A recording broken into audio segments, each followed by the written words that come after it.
Hello दोस्तों, स्वागत है आपका मार्केटिंग और ट्यूटोरियल में। मेरा नाम है अभिषेक। दोस्तों, आज के वीडियो का टॉपिक है top 10 mistakes that new entrepreneurs make. तो दोस्तों, आज वीडियो बताने जा रहा हूं कि ऐसे कौन कौन सी 10 गलतियां हैं जो नए एंटरप्रेन्योर्स करते हैं और जिस वजह से आगे जाके बिजनेस में प्रॉब्लम आती है। ठीक है गाइस, तो बहुत ही इंटरेस्टिंग वीडियो रहने वाला है, तो आपको इसे जरूर एंड तक देखना चाहिए। तो दोस्तों, इस वीडियो को स्टार्ट करें, जल्दी चैनल को सब्सक्राइब और बेल आइकन प्रेस, क्योंकि ये वक्त की मांग है।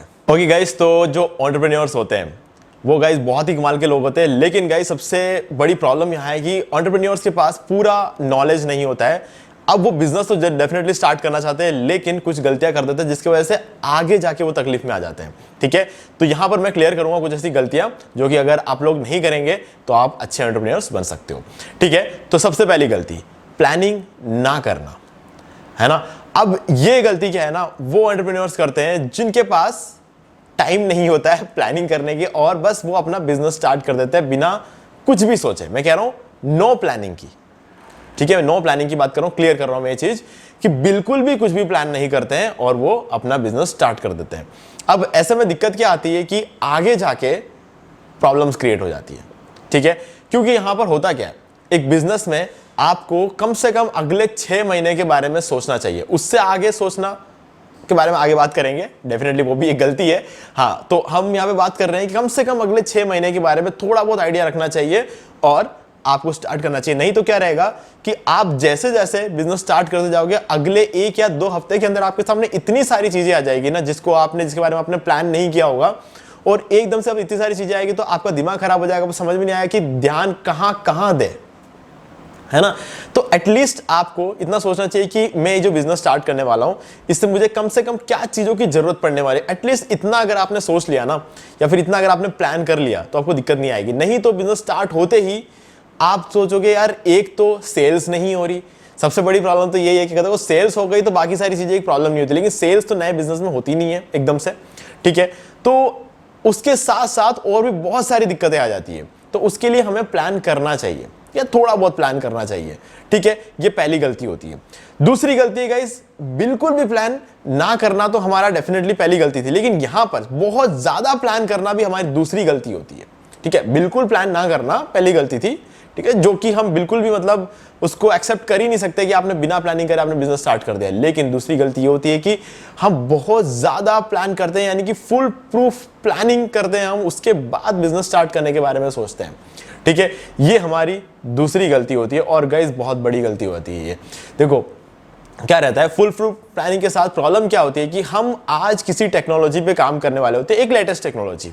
ठीक है, अब सबको ये तो पता ही होगा कि लेटेस्ट टेक्नोलॉजी कुछ टाइम के लिए 5 या 6 महीने के लिए लेटेस्ट रहती है, उसके बाद नई टेक्नोलॉजी आ जाती है। अब आप मान के चलो कि आप बनाने वाले थे कोई भी मोबाइल फोन, ठीक है, और एक लेटेस्ट प्रोसेसर अभी भी लॉन्च हुआ है, और आप उस प्रोसेसर का यूज करके एक मोबाइल फोन बनाने वाले थे, और आपने 6 महीने लगा दिए फुल प्रूफ प्लानिंग में, और 7वें महीने में उससे भी लेटेस्ट प्रोसेसर लॉन्च हो गया।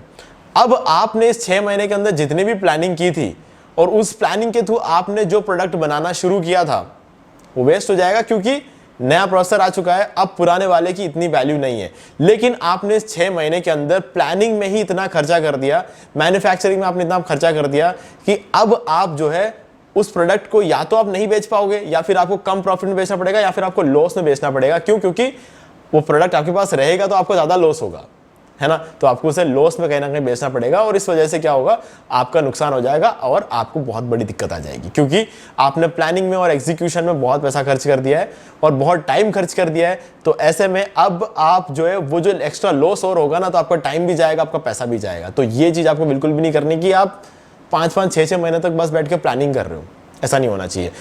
प्लानिंग का मतलब ये होता है कि आपको सोचना है कि क्या क्या दिक्कतें आपके केस में आ सकती है। आपको हर दिक्कत का सॉल्यूशन ढूंढ के बिजनेस स्टार्ट नहीं करना है।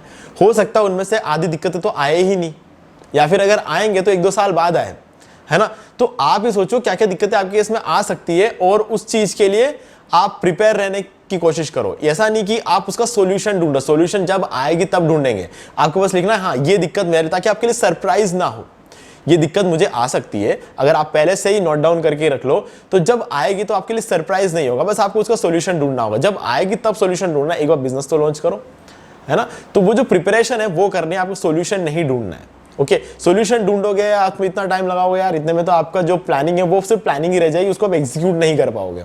और गलती से अगर आपने लेट एग्जीक्यूट कर दिया तो और ज्यादा नुकसान हो जाएगा। तो इसीलिए एक्सेसिव प्लानिंग नहीं करनी है आपको, यानी कि फुल प्रूफ प्लानिंग नहीं करनी है, ठीक है। अब तीसरी गलती, हाई एक्सपेंडिचर।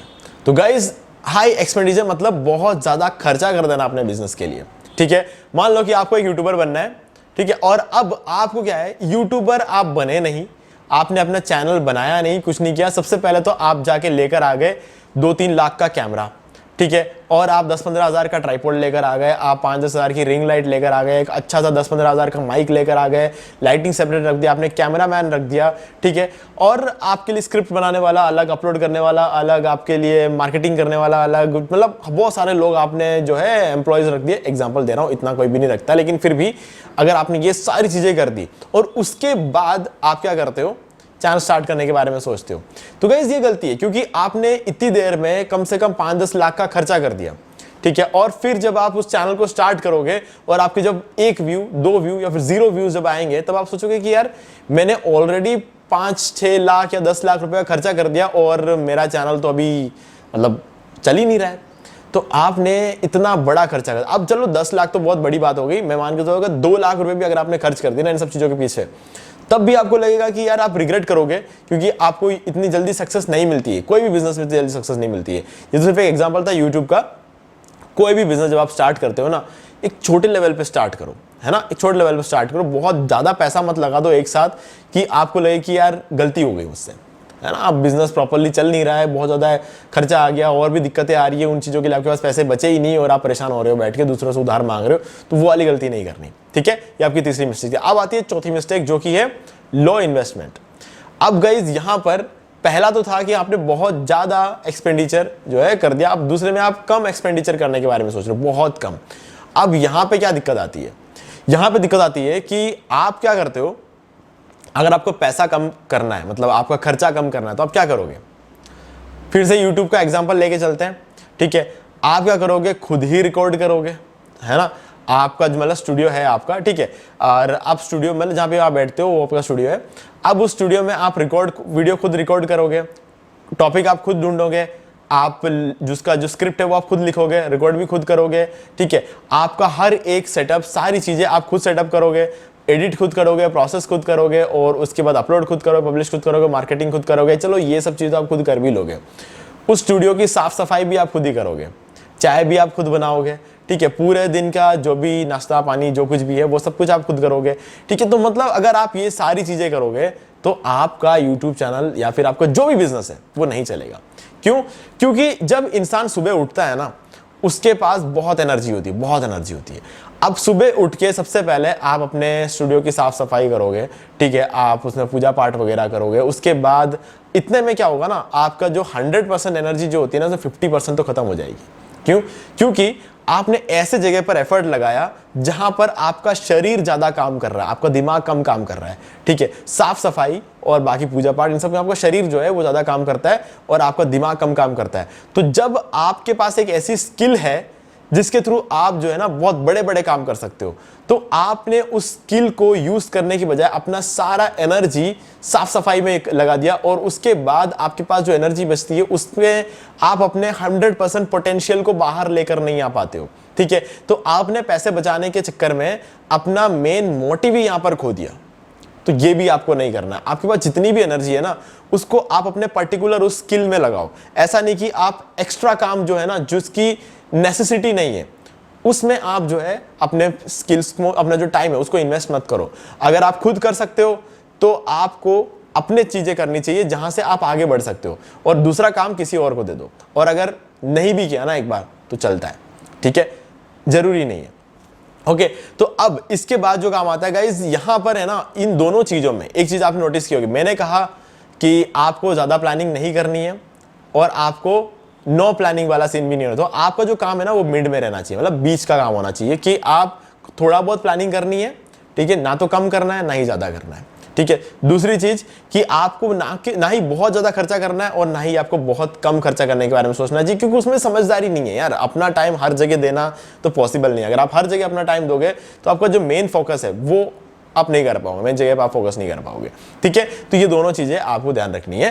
ये एक्चुअल में 2 चीजें थी, लेकिन हाँ जब हम डिवाइड करते हैं तो 4 गलतियां जो है, क्योंकि सबका अलग अलग तरीका होता है, तो 4 गलतियां थी ये। ठीक है, अब अगला है कि अपने जो भी आपका जो आउटपुट निकलता है ना, जो भी आपका आउटपुट है, ठीक है, उसमें से कुछ सीखना, उससे कुछ फीडबैक्स लेना, ये बहुत जरूरी है ना, क्योंकि आपने जो कुछ भी किया अभी तक बिजनेस में, 1 महीना निकल गया होगा, 2 महीना निकल गया होगा, 3 महीने निकल गए होंगे अपने बिजनेस में, तो अपने कस्टमर्स या फिर अगर आपका कोई इंस्टीट्यूट वगैरह तो अपने स्टूडेंट्स फीडबैक लो, उनसे फीडबैक लो कि हमारा जो बिजनेस है कुछ इस तरीके से चल रहा है, आप लोगों ने इसको एक्सपीरियंस किया है, तो आप बताओ कि कमियां कहां आ रही है, ठीक, कहां गलती हो रही है, कहां क्या कमियां हैं, और लोगों से सुनो, समझो, और उसके बाद उसको अपने बिजनेस में अप्लाई करो और अपने बिजनेस को बेटर बनाओ। ठीक है, अब इसका मतलब ये बिल्कुल भी नहीं है कि आप हर एक की सुनो। ठीक है, मतलब हर एक की सुनो वो तो ठीक है, डेफिनेटली हर एक की सुनना पड़ेगा, लेकिन सुनने के बाद हर एक को खुश करने की कोशिश नहीं करना है आपको। ठीक है, तो कोई बोलेगा कि आपके ऑफिस में जो कॉफी मशीन है वो अच्छा नहीं है, ठीक है, आपको कॉफी बनाने के लिए एक बंदे को हायर कर लेना चाहिए। ठीक है, कोई ऐसा ये वाला जॉब दे सकता है, ठीक है, डेफिनेटली ये एक अच्छा आइडिया हो सकता है। दूसरा बोलेगा कि अपने यहाँ पर जो है ना, ये जो सॉफ्टवेयर है, इस सॉफ्टवेयर से बेटर सॉफ्टवेयर जो है हम मार्केट में अवेलेबल है, जो हमारे काम की स्पीड को और बढ़ा सकता है। ठीक है, तो ये 2 ऑप्शंस आपके पास मिलते हैं, 2 जनों ने आपको मान लो ये जो चीजें बोली है। ठीक है, तो एक तो है कॉफी मशीन, दूसरा एक ऐसा सॉफ्टवेयर जो कि आपके काम को और ज्यादा बूस्ट कर सकता है। ठीक है, अब यहां पर आप चाहो तो ये दोनों कर सकते हो, या फिर अगर आपको लगता है कि किसी एक की प्रायोरिटी ज्यादा है तो आप एक को इंप्रूव करो, दूसरी चीज को बाद में इंप्रूव कर लेना। क्योंकि क्या होता है ना कि मान लो कि 10-20 जनों ने बोला कि कॉफी मशीन चाहिए और 10-20 जने बोल रहे नया सॉफ्टवेयर चाहिए। ठीक है, तो आप हर एक को खुश कर नहीं सकते हो, आपको सोचना चाहिए कि डायरेक्टली आपके बिजनेस पे क्या चीज इफेक्ट कर रहा है, सॉफ्टवेयर, तो आपको सॉफ्टवेयर को इंप्रूव कर लेना चाहिए। कॉफी मशीन को बाद में, कॉफी मशीन का जो काम है वो बाद में भी हो सकता है। ठीक है, तो हर एक को खुश करने की कोशिश करोगे तब भी बिजनेस तरीके से चलने वाला नहीं है, तो इस चीज का भी ध्यान रखना। फीडबैक जरूर लेना है, लेकिन इंप्रूवमेंट भी करना है, पर हर एक को आप खुश करने की कोशिश मत करना, क्योंकि अगर ऐसा किया तो लोग आपकी इज्जत करना छोड़ देंगे। ठीक है, तो ये भी एंटरप्रेन्योर्स के लिए गलती होती है। ठीक है, अगला आता है दूसरे के सक्सेसफुल बिजनेस को कॉपी करना। अगर आप दूसरे के सक्सेसफुल बिजनेस को कॉपी करने जाते हो तो ये एक बहुत बड़ी गलती हो सकती है, क्योंकि इसमें क्या है कि हम लोग क्या ना जल्दी इन्फ्लुएंस हो जाते हैं लोगों से। हमारी सबसे बड़ी प्रॉब्लम क्या है ना, वो हम लोग क्या जल्दी दूसरों को देख के ना इन्फ्लुएंस हो जाते हैं, और ये हमारी सबसे बड़ी गलती होती है। और हमको लगता है कि यार ये एक बंदा या एक बंदी एक सामने बैठ के पानीपुरी बेच रहा है और उसके पानीपुरी वाले स्टॉल पे हमारे से ज्यादा कस्टमर आ रहे हैं। ठीक है, तो चलो कल से पानीपुरी वाला स्टॉल लगा देते हैं। ठीक है, अब कोई वड़ा पाव बेच रहा है तो हम सोचते हैं कि चलो इसके तो यार इतना वड़ा पाव बिक रहा है, हम भी वड़ा पाव का एक क्या है स्टॉल खोल लेते हैं और क्या फर्क पड़ता है, वड़ा पाव बेचना शुरू कर देते हैं। गाइस देखो, अब यहाँ पर समझने की बात ये ना कि खाने पीने की जो चीजें होती है ना, ये बिकती है, इसमें कोई डाउट नहीं है, लेकिन उस बंदे का बैकग्राउंड और आपका बैकग्राउंड, उसमें बहुत बड़ा फर्क होता है। आप है ना ये नहीं सोच सकते कि वो सामने वाला बंदा ये कर रहा है और उसमें बहुत पैसे कमा रहा है, तो आप अगर वो करने जाओगे ना आप डूब जाओगे, क्योंकि आपको नहीं पता है कि उस बंदे का क्या बैकग्राउंड है, उस बंदे के पास क्या स्किल्स है, उस बंदे के पीछे क्या सपोर्ट है, ये चीज आपको नहीं पता है। आप सिर्फ वो चीजें देख रहे हो जो वो आपको दिखा रहा है, आप वो चीजें नहीं देख रहे हो जो उसके बैकग्राउंड में है। आपको सबसे पहले वो नहीं देखना जो वो दिखा रहा है, आप ये देखो कि उसके पीछे क्या है। पीछे जब तक नहीं समझोगे ना तब तक आप हमेशा अपने आप को एक ट्रैप में डालोगे, क्योंकि उसके पीछे जो सपोर्ट होगा या फिर उसके पीछे जो बैकग्राउंड होगा या फिर कम से कम उसके पीछे एक मजबूरी जो होगी ना, वो आपके लाइफ में नहीं होगी। तो इस वजह से आप अपने आप को मुसीबत में डाल दो। हो सकता है आपकी जिंदगी में सब कुछ बढ़िया चल रहा होगा, आप पैसे कमा रहे होंगे, आपके लाइफ में सब कुछ बढ़िया, आपके घर में सब जने खुश है, सब कुछ बढ़िया होगा, लेकिन अब आपने देखा कि आपसे ज्यादा एक बड़ा पाव वाला कमा रहा है, तो आप इनसिक्योर हो जाओगे। आपको लगेगा यार बड़ा पाव वाला मुझसे ज्यादा कमा रहा है, ठीक है, तो मैं अपना ये बिजनेस भी रन कर देता हूं, मैं वो बिजनेस भी रन करता हूं। हो सकता है ये आपकी जिंदगी की सबसे बड़ी गलती बन जाए, क्योंकि आपके लाइफ का एक बैलेंस बना हुआ था और आप एक अननेसेसरी फील्ड में उतर कर आपने अपनी टेंशन और बढ़ा ली जिसकी जरूरत नहीं थी, है ना। तो उस चीज का भी आपको देखना है। तो एंटरप्रेन्योर हो यार, कुछ अलग करो, कुछ बड़ा करो, है ना। हमेशा सोच बड़ी रखनी चाहिए कि दूसरों की कॉपी तो कोई भी कर लेगा ना, दूसरों की कॉपी करने वाले को हम एंटरप्रेन्योर्स नहीं बोलते, ठीक है। तो ये चीज आपको नहीं करनी है। अगला है प्रोक्रास्टिनेशन। गाइज ये सबसे बड़ी गलती है, ये चीज ना ये आपको नहीं करना है। प्रोक्रास्टिनेशन मतलब हम कल करेंगे कल करेंगे कल करेंगे, ठीक है, ये चीज आपको नहीं करनी है। हम सोचेंगे कि आज हम किसी चीज के कोई एक आइडिया हमारे दिमाग में आता है, ठीक है, और हमको लगेगा कि ठीक है जब आगे हमारे लाइफ में थोड़ा कुछ बेटर होगा तब करेंगे, ठीक है, या फिर अगले महीने करेंगे, अगले साल करेंगे, नई फ्रेश शुरुआत करेंगे, ठीक है। तो ये चीज मत करो। अगर ये करोगे ना तो कभी भी जिंदगी में कुछ भी नहीं कर पाओगे। अगर आपके दिमाग में एक आइडिया आ रहा है और आपको लगता है कि आप इसको स्टार्ट कर सकते हो तो स्टार्ट कर दो, है ना। 1-2 दिन प्लान करो और स्टार्ट कर दो। ये मत सोचो कि फुल प्रूफ प्लान बनाएंगे, जैसे कि मैंने कहा था, हमारा फर्स्ट पॉइंट यही था। सेकंड पॉइंट जिसमें हम बहुत ज्यादा प्लानिंग वगैरह करते, वो आपको नहीं करना है। आप हल्का फुल्का प्लानिंग करो और शुरू करो 2 या 3 दिन के अंदर, क्योंकि आपने 2 या 3 दिन से ज्यादा लगा देना आपकी लाइफ में और बहुत सारे काम आ जाएंगे और फिर आप ये कभी स्टार्ट नहीं कर पाओगे। हम लाइफ में हमेशा बिजी रहते हैं, किसी ना किसी चीज में हमेशा बिजी रहते हैं, है ना। तो आपके लाइफ में अगर आपको कुछ भी करना है तो आज स्टार्ट कर दो उस चीज को, कल तक आपके पास दूसरा काम आ जाएगा, है ना। तो वो चीज करना चाहिए अगर आप कर सकते हो तो। मैं ये नहीं कह रहा हूं कि जबरदस्ती करने जा रहे हो किसी को देख के, ऐसा नहीं करना। अगर दिमाग कुछ आइडिया है तो कल स्टार्ट कर दो उस चीज को, ठीक है। तो प्रोक्रास्टिनेशन जो है आपको नहीं करना है। नेक्स्ट चीज, पेशेंस। अब मैंने आपको कहा कि कोई चीज आपके दिमाग में आए तो आपको कल स्टार्ट करना है। अब गाइस कल स्टार्ट तो करना है, लेकिन कल से रिजल्ट को एक्सपेक्ट नहीं करना है ना। पेशेंस रखना पड़ेगा। यहां पर पेशेंस बहुत इंपॉर्टेंट है, क्योंकि एंटरप्रेन्योर में सबसे बड़ी गलती होती है पेशेंस ही नहीं होता है। लोग सोचते हैं कि आज हमने बिजनेस लगाया, आज से कस्टमर आने चाहिए, ठीक है, आज से लीड्स जनरेट होने चाहिए, आज से कन्वर्जन होना चाहिए, ये होना चाहिए, वो होना चाहिए। और अगर नहीं होता ना तो ऐसा लगता है कि यार गलती हो गई हमसे, तो ये तो करना ही नहीं चाहिए था, ये वो जो पहले हमारा जो भी चल रहा था वही चलने देना चाहिए था, ये करना ही नहीं चाहिए था हमको, ठीक है। क्यों? क्योंकि पहले दिन कस्टमर नहीं आया, पहले महीने कस्टमर नहीं आया, 3 महीने तक कस्टमर्स नहीं आए, 6 महीने तक कस्टमर्स नहीं आए, तब हमें क्या लगता है कि हमने गलत कर दिया। हो सकता है 7वें महीने में आपके कस्टमर्स आने शुरू होने वाले हो, या फिर बहुत ज्यादा आने वाले, क्योंकि हो सकता है आपका बिजनेस ही सीजनल हो यार, ऐसा भी तो हो सकता है ना कि आपका बिजनेस भी सीजनल हो। पूरे साल की कमाई शायद आप 1 या 2 या 3 महीने में करने वाले हो, ऐसा भी तो हो सकता है ना। तो ये चीज आपको सोचने की जरूरत है कि यार हमारा बिजनेस कैसा है। हो सकता है कुछ लोगों का जो बिजनेस होता है वो ऐसे होता है पहले दिन से स्टार्ट हो जाता है, और आप देखोगे यार मेरे पड़ोसी का तो बिजनेस पहले दिन से स्टार्ट होगा, मेरा तो हुआ ही नहीं। उसका बिजनेस अलग है यार, आपका बिजनेस अलग है और आप नए हो। तो ये चीज आपको सोचने की जरूरत है कि हम अभी अभी तो आए हैं, थोड़ा टाइम तो लगेगा, है ना। एफर्ट देते रहो उस चीज में, ओके।